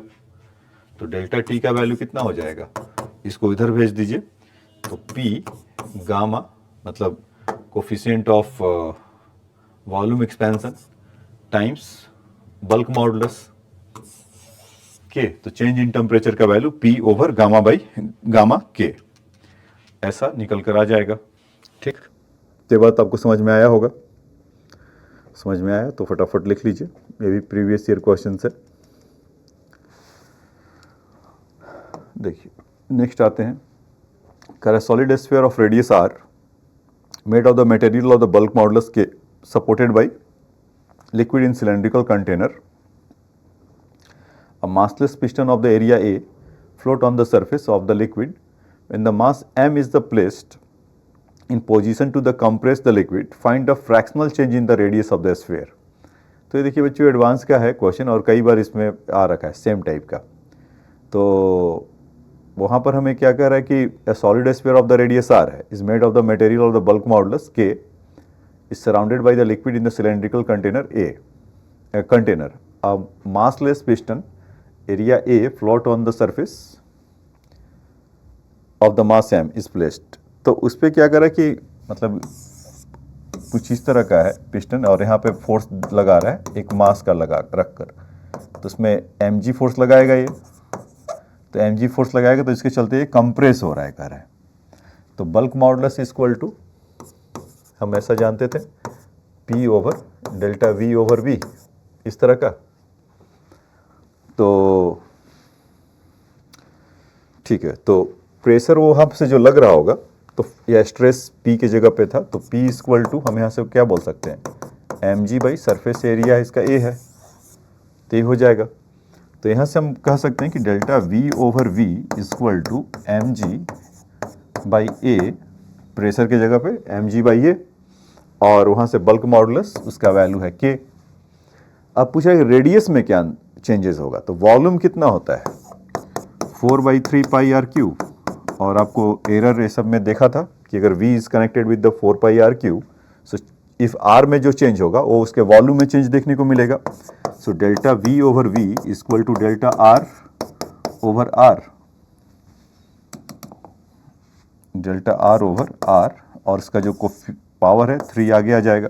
तो delta V over V is connected with the 3 delta R by R, तो हम डेल्टा V बाई V के जगह पे क्या लिख सकते हैं, 3 डेल्टा R ओवर R। तो एरर वाला कॉन्सेप्ट काम आ गया, mg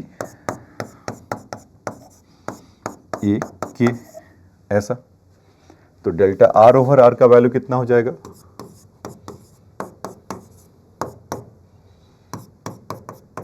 mg 3 times of A K। तो रेडियस में क्या चेंज आएगा, इतना आएगा। तो ये आपका क्वेश्चन था समझने के लिए। तो ये भी मैं जैसे बोला कि 2-3 बार आ चुका है या अक्सर आते रहता है। ठीक, अब देखिए इसके बाद नेक्स्ट कि कर wire cross sectional area A is stretched horizontally between the two clamps located at the distance 2L metre from the each other. क्या कर रहा है कि एक ऐसा कुछ वायर है और यहाँ से ऐसे वो फिक्स्ड इसके अबाउट। फिर क्या कर रहा है कि weight W kg suspended from the mid point, यहाँ पे कहीं मिड पॉइंट पे सस्पेंड कर रहा है एक W। तो थोड़े देर के बाद ये कुछ ऐसा और एक कुछ ऐसा, यही होगा। इसे मान लीजिए कि यहाँ पर A है और B है और यहाँ पर O है मिड पॉइंट पे, और W ऐसा कुछ हो रहा है, ऐसा ही होगा। कह रहा कि weight W is the suspended from the mid point of the wire if the vertical distance through the which the mid point of the wire is move to be x which is less than L। x is much less than L, ऐसा। तो यहाँ से हम कह सकते हैं, या ऐसे आप ले लीजिए कि ये x है, तो x हुआ तो यहाँ से थीटा बनेगा, ये थीटा। तो यहाँ से हम बोल सकते हैं क्या कि ये टेंशन कुछ आ रहा होगा।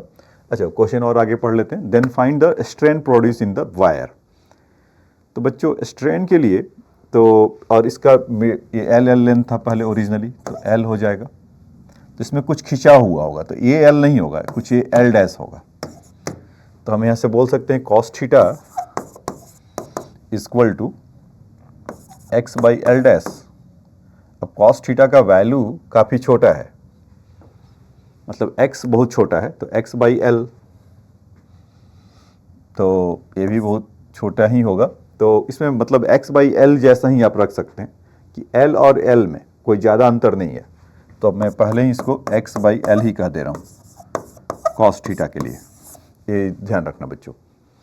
ठीक है, तो हमसे पूछा कि स्ट्रेन कितना होगा। तो स्ट्रेन के लिए पहले लेंथ कितना था, यहाँ से A टू B 2L था, अभी ये खींचा तो AO plus OB, strain equal to AO plus OB minus 2L। ये डेल्टा L का वैल्यू होगा अपॉन, इसको टोटल लेंथ से डिवाइड कर देंगे 2L से, यही होगा ना स्ट्रेन, मतलब change in length upon total length. तो टोटल लेंथ हमारा 2L है, तो AO प्लस OB, तो AO का वैल्यू कितना हो जाएगा और OB का वैल्यू कितना हो जाएगा। तो मतलब वो पहले ही बोल रखा है कि L डैश है, तो यहाँ से हम क्या बोल सकते हैं इसको, under root of x square plus L square, ऐसा। तो L डैश 2L डैश हो जाएगा। तो यहाँ पर हम इसको बोल सकते हैं 2 times of under root of x square plus L square minus 2L over 2L, इस तरह का। तो वहाँ से अगर हम, और x का वैल्यू काफ़ी कम है, तो हम ऐसा करते हैं कि L स्क्वायर को बाहर लेते हैं, तो कितना हो जाएगा, यहाँ से 2L हुआ, तो 2 तो वहाँ से गायब ही कर सकते हैं आप, और नीचे से 2L वो भी हट जाएगा। तो क्या आ जाएगा, देखिए मैंने क्या बोला कि 2L लेकर L पहले ले लेते हैं कॉमन, तो 2L, तो 1 plus x square by L square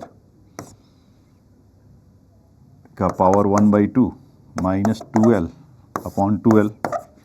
तो 2L ये उड़ गया, तो बचा कितना, वहाँ से अगर देखेंगे तो वहाँ पर 1 बचा हुआ है, तो इसी को रीराइट करके अगर यहाँ लिखें तो 1 x square plus L square, तो हाफ को यहाँ पर लेकर आ जाइए, क्योंकि बाइनोमियल में आपको बताया गया है थ्योरम में कि अगर ये बहुत कम हो, और मैंने भी बहुत बार यूज़ किया है इसको प्रूफ करते समय या बहुत सारे थ्योरम को यूज़ करते समय, कि x is much less than L है, तो 1 प्लस समथिंग है, तो what ever the power it will be multiply he over here. तो 1/2 x square plus L square minus 1, नीचे तो कैंसिल हो गया था 1 से 1। तो आपका जो स्ट्रेन का जो वैल्यू आया यहाँ से, अब क्या बोल सकते हैं, x square over 2L square, ऐसा। तो ये स्ट्रेन आपको मिल गया, समझ में आया। अभी फिर इसके बाद पूछा जा रहा है कि स्ट्रेस बताइए कितना होगा। तो स्ट्रेन के बारे में था, तो स्ट्रेन बताइए, तो उसमें क्या होगा कि टेंशन जो इसमें क्रिएट होगा, टी दोनों में क्रिएट होगा, यहाँ भी टी यहाँ भी टी, तो इसका जो वर्टिकल कंपोनेंट होगा बच्चों, इसमें जो इसका वर्टिकल कंपोनेंट होगा वो दोनों ऐड अप होते जाएंगे। वो टी कॉस थीटा इस तरफ मिलेगा, तो 2t कॉस थीटा, और नीचे आपका W, तो 2, और बाकी का जो हॉरिजेंटल कंपोनेंट है t साइन थीटा कैंसिल हो जाएगा, तो 2t cos theta equal to W। तो यहाँ से आप लिखेंगे 2t cos theta equal to W। तो t का वैल्यू कितना हो जाएगा, W अपॉन 2 कॉस थीटा। तो स्ट्रेस कितना होता है, फोर्स बाई यानी T बाई एरिया। तो T का वैल्यू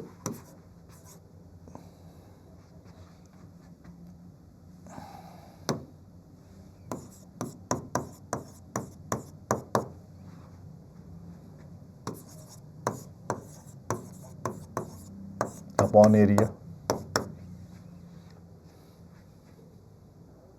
तो W के जी तो गिवन है। हाँ, वहाँ पर मैंने बोला था कि x बाई एल आपको लेना पड़ेगा कॉस थीटा का वैल्यू, तो उसको ले लीजिए। तो W by 2 cos theta x by L, और क्रॉस सेक्शनल एरिया का वैल्यू ए गिवन है या क्या गिवन है, ए गिवन है, पहले ही लाइन में wire cross sectional area A है। तो यहाँ से कितना हो जाएगा बच्चों, WL over 2x is our stress, ऐसा। अब उसके बाद नेक्स्ट जो है, if the y is the young modulus of the wire, find the value of x। Okay, so young modulus equal to क्या होता है, स्ट्रेस बाई स्ट्रेन। तो स्ट्रेस तो देखो ये मिल गया WL, ये कितना है 2x, और स्ट्रेन कितना था बच्चों, ये कुछ इतना x square by 2L square.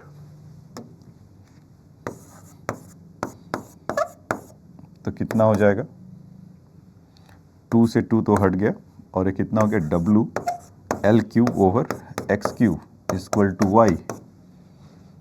तो यहाँ से हम x का जो वैल्यू लिखेंगे कितना हो जाएगा, WL cube by young modulus, area कहाँ चला गया, एरिया छूट गया क्या, यहाँ पर एक एरिया भी था ना, एरिया भी है बच्चों, यहाँ पर एरिया एक छूटा हुआ है, इसको लेकर आइए। तो स्ट्रेस का वैल्यू हमारा कुछ एरिया भी होगा, यहाँ पे वो लग रहा था कि एक्स का वैल्यू काफ़ी खाली आ रहा है, so that is why L cube area और यंग मॉडुलस उसका 1/3 पावर, तो ये मिल जाएगा। तो काफ़ी सिंपल था, खाली आपको उसमें सोचना था। तो इसी में फिर उसका कुछ कॉन्सेप्ट भी लगा देते हैं, मैक्सिमा मिनिमा, जब ऐसा आएगा तो आप भी उसमें कर सकते हैं, जैसे कि यंग मॉडुलस का वैल्यू मैक्सिमम हो या मिनिमम हो, इस तरह का, या जो x का वैल्यू सपोज कंसिडरेबल है यहाँ से, तो स्ट्रेन का वैल्यू क्या होगा, तो वहाँ पर x का वैल्यू उस पर डिपेंड कर ही रहा होगा। जो स्ट्रेन का वैल्यू लें और कॉस थीटा का वैल्यू वहाँ से नहीं निगलेक्ट करते, तो फिर हमें डिफ्रेंसिएशन में जाना पड़ता है और फिर उसका काम करते हैं, तो उसकी अलग कहानी है। ठीक है, तो ये था आपका बच्चों क्वेश्चन नंबर 10, और यहाँ से हमने उसको फाइंड आउट करके निकाला। अब उसके बाद देखिए next question,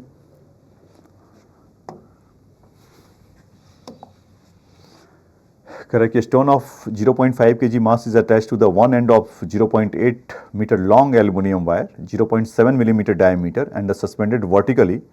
The stone is now rotated in the horizontal plane at the such that the wire make at angle of 45 degree with the vertical. Find the increase in the length of the S or length in the wire, ऐसा बोलना चाहिए था। Young modulus is this.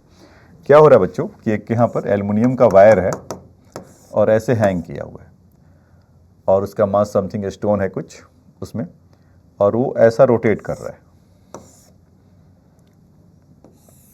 इस plane में, ऐसा यहाँ पे दिखाई पड़ रहा होगा ऊपर से।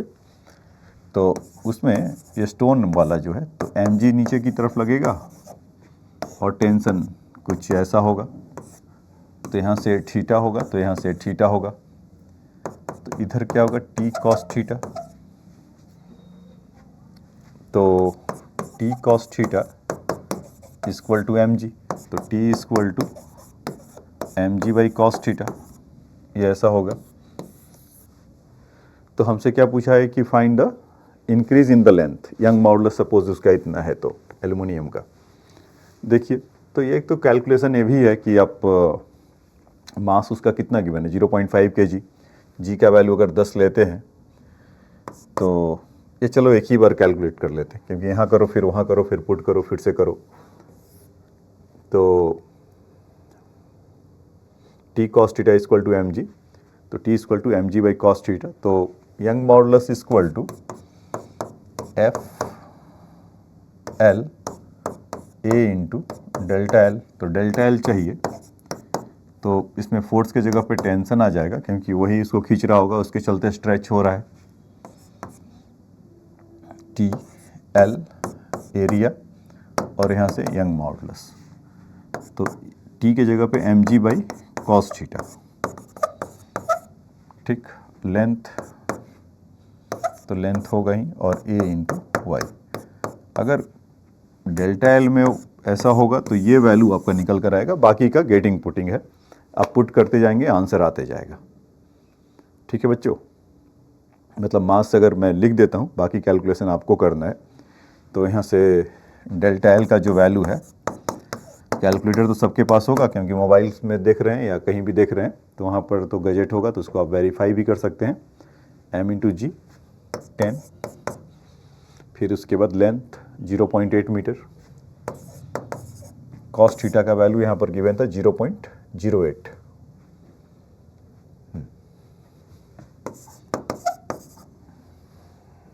इस तरह का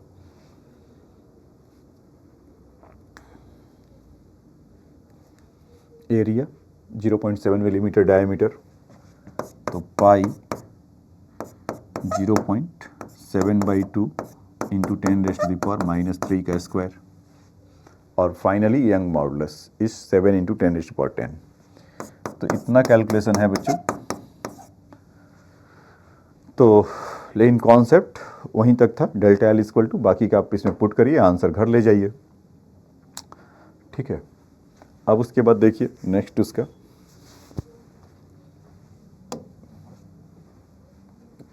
there are two wires of the diameter 0.2 centimeter, 0.25 centimeter. One is the made of the steel, another is the made of the brass, are loaded as shown in a figure. The unloaded length of the steel wire is 1.5 meter and that of the brass is 1 meter. So Young modulus of the steel is this and this. Compute the elongation of the steel and brass wire. तो उसमें क्या कर रहा है कि 0.25 centimetre है, one made the steel another is इतना, तो are loaded at shown in a figure, तो मतलब कुछ फिगर तो उसका वहाँ पर गायब है। तो unloaded length of the steel wire is 1.5। अच्छा, तो उसमें बेसिकली हम ऐसा कर सकते हैं कि वो हैंग किया हुआ है कुछ इस तरह से, एक लोड है और यहाँ से आप स्टील को कह सकते हैं। तो हम अब ऐसा कह सकते हैं कि डेल्टा एल इक्वल टू, नहीं 2 वायर का डायमीटर है, चाहिए compute the elongation of the steel and brass wire, pascal में गिवन है। तो ठीक है, तो हम ऐसा करते हैं कि इलॉन्गनेशन अगर दोनों में जितना अगर चाहिए डेल्टा एल सी, तो स्टील के लिए यहाँ पर बोल देते हैं ऐसा, और यहाँ पर ब्रास।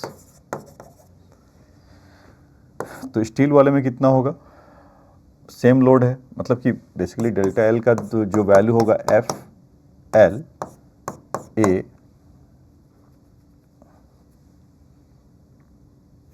यंग मॉडुलस, तो ये सब तो कांस्टेंट है। एरिया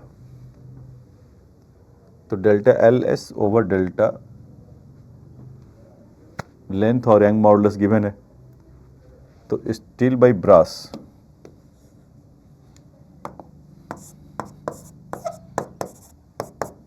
तो इसमें अगर देखेंगे तो L steel upon L brass, young brass upon young steel, ऐसा। तो स्टील का जो लेंथ होगा इज़ 1.5 मीटर, ब्रास का जो होगा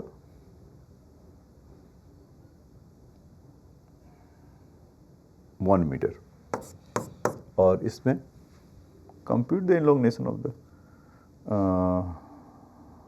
ठीक है, ये तो फिर उसका रेशियो चाहिए होगा इसमें। तो 2 × 10⁻11 मतलब ब्रास के लिए कितना है 0.91, और यहाँ से 2 × 2 मतलब कि उसका तो कोई मतलब है नहीं, तो 0.75 3/4, ठीक है। तो यही दोनों में उसका रेशियो होगा।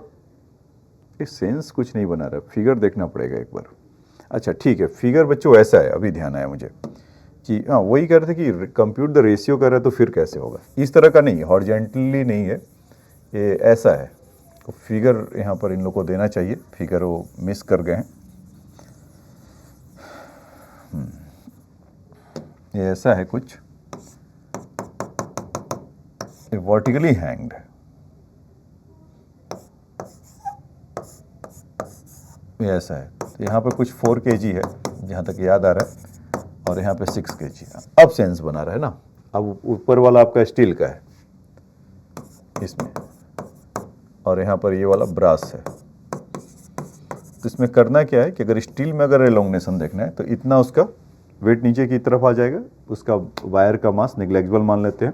तो इसमें जो ब्रास, जो स्टील के अंदर जो हमारा एलोंगेशन होगा वो कितना होगा, डेल्टा L इक्वल टू जो उसका फोर्स होगा F × L upon area, cross sectional area, into Young modulus force, तो 6 4 10 kg, तो यानी कि 10। Length of the steel wire, इसका कुछ गिवन है, स्टील वायर का 1.5 मीटर। एरिया उसका डायमीटर है 0.25, तो मतलब 1/4 सेंटीमीटर का हाफ कर लेते हैं 1/8, तो पाई 1/8 × 10⁻⁻² का स्क्वायर, ठीक है, पाई r स्क्वायर ये हो गया। और उसके बाद आपका दूसरा पाई r स्क्वायर, तो ये हो गया। और यंग मॉडुलस, हाँ सॉरी, ये young modulus of the steel wire is 2 × 10⁻11। तो ये बच्चों आपको कैलकुलेशन करना है। तो उसमें एलोंगेशन तो 10⁻⁻4 यहाँ से जो बच रहा होगा, और ये आपका 10⁻11, तो 10⁻7 हो गया, तो 1/64। तो ठीक है, ये delta L into the steel है, क्योंकि वो कैलकुलेशन है तो उसको रहने देते हैं। दूसरा ब्रास वाले में यहाँ से अगर होगा तो सेम आप वहाँ से भी लिख सकते हैं उसके लिए, delta L of the steel, sorry brass,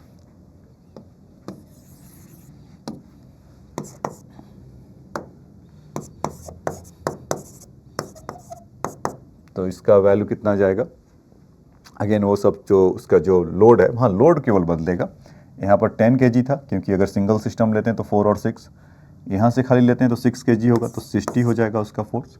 बाकी सब कुछ उसका जो उसका वायर का लेंथ अगर 1 मीटर है तो 1 हो जाएगा, और यहाँ से पाई r स्क्वायर, तो 1/8 × 10⁻⁻² का स्क्वायर होगा, और young modulus of the brass जो होगा 0.91, ऐसा मिल जाएगा। ठीक है, तो इसके लिए आपका हो जाएगा। तो इसका जो ऑर्डर वगैरह कुछ, हाँ 0.91 × 10⁻11 आ जाएगा। तो इसको अगर आप सॉल्व करेंगे तो दोनों एक जैसे का होगा। टोटल अगर पूछा जाएगा तो दोनों को आप ऐड कर सकते हैं। तो इस तरह से आप इसमें इसको बता सकते हैं। ठीक है, तो आज के लेक्चर में मैंने आपको एक तरीके से ब्रीफ ऐसा बताया, और भी क्वेश्चंस हैं, तो इसको अब आज को लेक्चर को यहीं पे रोकते हैं। नेक्स्ट बार में जब हम लोग मिलेंगे बच्चों, तो नेक्स्ट बार में जब हम लोग मिलेंगे तो इसी का ये जो जितने क्वेश्चंस अभी बचे हुए हैं तो वो सब कराएंगे। ये सब प्रीवियस ईयर के ही क्वेश्चंस हैं, और जो एडवांस के भी कुछ क्वेश्चंस नए क्लास में लेकर आएंगे। तो ये तो देखेंगे ही देखेंगे, इसके बाद वाले जो क्वेश्चंस हैं वो देखेंगे, और नेक्स्ट क्लास में उन सारे क्वेश्चंस को और जो एडवांस लेवल के हैं उनको देखेंगे। तो आज के लेक्चर में आपने मतलब एक तरीके से जो इलास्टिसिटी के बारे में था वो सब सारा समझा कि इलास्टिसिटी क्या होता है, प्लास्टिसिटी क्या होता है, स्ट्रेस स्ट्रेन क्या होता है, bulk modulus, Young modulus, coefficient of rigidity और Poisson's ratio, energy store in the potential energy, breaking point of the, मतलब एक तरह से आपने लगभग सारा कॉन्सेप्ट आपको मैंने दिखाया। तो या तो आप नेक्स्ट क्लास में तो मिलिए ही मिलिए कि बाकी जो क्वेश्चंस बचे हुए हैं उनको सॉल्व कर मतलब और करने के बाद आप जाकर आप एससी वर्मा का या प्रीवियस ईयर जो क्वेश्चन है उसको जाकर अप्लाई कर सकते हैं। तो आपको काफ़ी हेल्प मिलेगा और समझने में, अंडरस्टैंडिंग डेवलपमेंट करने में और आपको सहायता होगा। ठीक है, तो आज के लेक्चर में इतना ही। नेक्स्ट लेक्चर में जब मिलेंगे तो उन सब सारे क्वेश्चंस को देखेंगे। Thanks for your time.